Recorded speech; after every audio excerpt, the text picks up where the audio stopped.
Рамазан белән таныштыруны Татарстан Республикасының Милли музееннан башларга булдык. Bir kulunlu.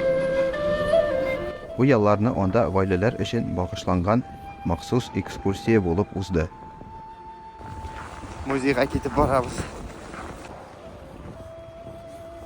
Национальный музей Республики Татарстанда гаиләләр елына багышланган программага китеп барабыз. Әйме? Мәриям.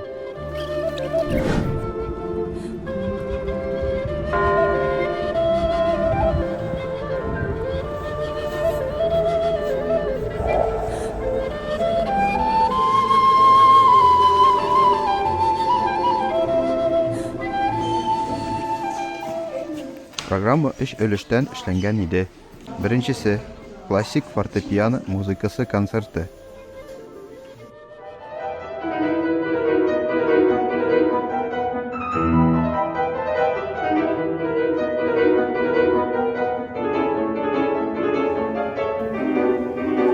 Сейчас проходите вниз, сейчас начнется иммерсивная экскурсия. Икенчесе барлык экспозициялар буенча иммерсив экскурсия. Ничесин кызым монда? Мен музейда.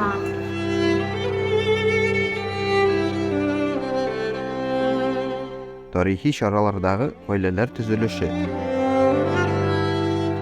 Безнең көннәргә кадәр сакланып калган традицияләр белән танышу. Төрле персонажлар белән очрашу форматында узды.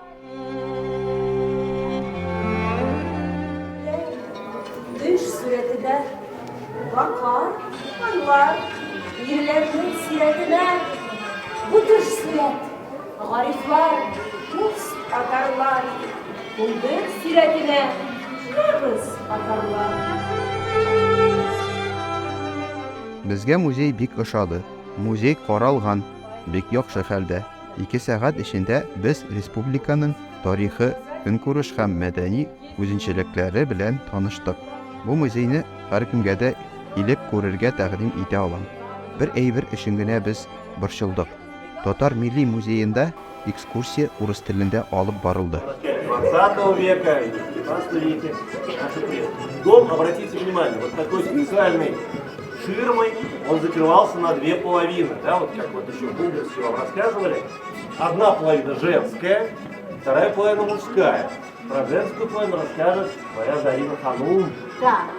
Итак, дорогие друзья, там, где я нахожусь, это действительно женская половина. Здесь же располагается печка. Вот скажите-ка мне, пожалуйста, чем татарская печка отличается от русской печи? Правильно, нет лежака, верно. Но зато есть специальное приспособление для нагрева воды. Также на женской половине вы здесь видите всю необходимую домашнюю утварь. Но это вот на женской половине занимались хозяйством, вот здесь есть внуки, дети там были. А на мужской половине что делали? Ну, рукоделием занимались, я бы сказал. Гостей встречали где? Где у нас стол стоит? На мужской половине. Но изначально за столом не ели. Вот Зарина сказала, ели на таких вот нарах саке. За столом просто стояла посуда выставлена, особенно самая дорогая, самая ценная. Но потом постепенно уже поняли, что за столом-то удобнее есть. Сейчас, конечно, стол. За столом стоит что? Самовар. Заваривали чай, чаепитие, это традиции татарского народа. Всех гостей обязательно нужно было угостить и не одной чашкой, а не меньше 3 чашек нужно было, а то и больше. На самом видном месте вешали вот такой вот надпись «Извлечение из Корана», «Шамаиль» называется. Это до сих пор традиции в татарских избах, можно их увидеть, это тоже характерно идет еще с самого времени. Бу хәлгә игътибар итеп, киләчәктә экскурсиялар татарча алып барылыр дип ышанып калам.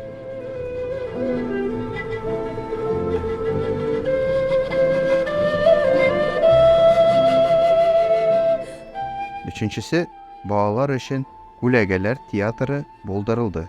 Шунда балалар үзләрендә төрле рольләрдә сынап карадылар.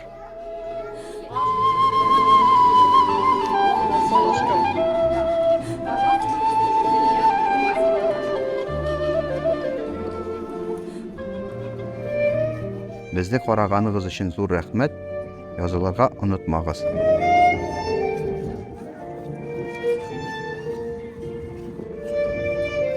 тормыш.